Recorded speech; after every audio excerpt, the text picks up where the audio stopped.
Okay, so I'm going to make this one quick. In this case, you can read the whole thing. Pretty much we have a truck that is moving. It's filled with some jelly. There's a great pun in here. I don't think I made that. Maybe I did. I don't remember. That was a while ago. So we have it's filled with jelly, then it shoots out the jelly, and then it's moving. So really what we have is just this reduction in mass. So we want to say, okay, well, momentum has to be conserved. So what we're looking at is mv equals mv, this conservation of momentum for this one object, the truck. So the truck's mass is 2,700 kilograms, and its velocity is, first we have 2,700 plus the 500 kilograms of jelly, and then the velocity is 30 meters per second.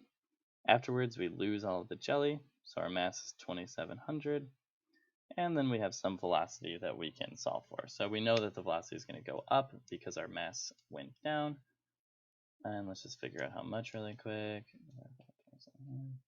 So our new velocity, oh, I probably did make this, the numbers are gross. Our new velocity is 35.555 meters per second. So we had this decrease in mass and an increase in velocity from case to case. And what we're going to see here is that's kind of what we said for the ice skater back in our video examples. So that we're saying the ice skater spins in a circle with her arms outstretched.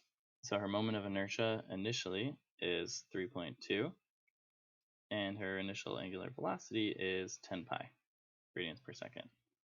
And then in the final case, we have a rotational inertia of 0.8. We want to know the new angular velocity.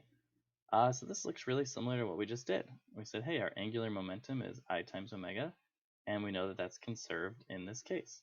So we have 3.2 times 10 pi equals our new moment of inertia, 0.80, times our angular velocity.